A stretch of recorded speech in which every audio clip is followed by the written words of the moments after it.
Welcome to NetSupport Radio, the official broadcaster of Bett. Listeners, my next guest has just come off stage with a fabulous Al Kingsley. Sir, introduce yourselves and tell our listeners what you've been talking about. Hi everyone, I'm Kanak Gupta. I am the Group Director of SATE MR Jaipuria Schools. We're from India. I run 50 K-12 schools in the country, responsible for 50,000 plus students in the country in Tier 2, Tier 3 cities, very marginalized societies, and I'm delighted to be at Bett. Welcome, thank you. Is this your first bet?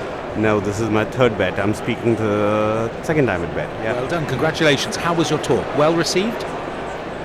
They were throwing vegetables. Nah, I'm just joking. The talk was all about as to how digitalization can happen at schools, and we shared experiences as to how it's happening in the UK versus India and other parts of the country, other parts of the world. Basically, we're all talking about as to how we're looking at solving small problems through technology and ensuring that schools are not left behind when the world is changing so fast. So, example of that would be? So we're looking at integrating a lot of the curriculum pedagogy with technology. Strongly, I believe that it's not technology that's going to replace teachers. It's teachers who have resistance to technology who are going to get replaced by teachers who accept technology well. We're looking at identifying parents as true partners in the teaching learning process, and as to how you can educate kids about proper usage of social media, about next-gen technology, including ChatGPT. I know everyone around at Bett has been panning it a lot, but well, that's the future, I guess. It is a challenging future. You're right to do that. How do we educate the kids when we don't have the expertise in the classroom to do that? So I think we need to understand that our teachers, there are two things, right? Like, so we are preparing our kids for a future that we've not identified yet. I don't know what the jobs of the future will be all about. 20 years ago, if someone would have told me that selling books is going to be the richest person, one of the richest people in the world with Amazon, I would have laughed. 20 years ago, our teachers who were then in education colleges, they did not know as to technology is going to come into the classroom in such a big way. They did not think that collaboration is going to be an important thing. They did not think that we're going to laugh about competition. We're not going to be like, everyone's running their own race. It's not a competition really. So things have changed, and I think gradually we will internalize, gradually we will understand as to what needs to be done.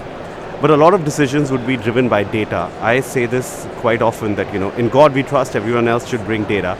So a lot of decisions would be driven by data. You said that. Now I've heard that banded around quite a lot today. You're the originator of that. Yeah. I like it. It's got style. I like it. Okay, that's good. So data, it's about the data. How do we interpret the data? Because we all know there's many ways to interpret a data set.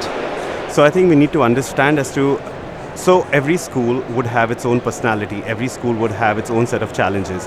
We need to learn from each other the what, when, why, where, how. But we also need to internalize and understand what our specific problems are. The interpretation of the data would only happen once we know what we are exactly looking at. Now, if I do a regression analysis in a school environment, for the kids it makes absolute no sense. But to understand as to where the child is performing as to their own limited or vast abilities, that's the key skill. We'll need to educate our teachers more about data interpretation. We'll need to educate our parents as well. Because, this is something I've seen all over the world, except for the educators, everyone else is an expert on education. Yeah, I know. Yeah. Welcome to my world. Welcome to my world. Well, I can see why you're so incredibly attractive and your sessions are so well attended. Amazing perspective as well. Really good. What's the solution? What is the long-term solution? I guess the long-term solution is that collaborate more than compete. I think we need to socially network more, be it on social media or on platforms such as Bett, to learn from each other. Because I think the pandemic did this for us, right? Like when the whole world came as one, but also the education fraternity started collaborating more. I think that is what has happened, and I think we need to continue doing that.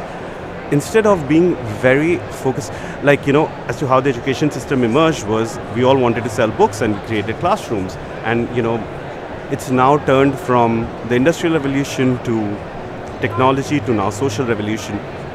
We need to understand that empathy is the key. We need to understand that creating experiences is the key. We need to understand that more than just examination, it's the overall 21st century skills that we talk about. Let's look at those. Amen.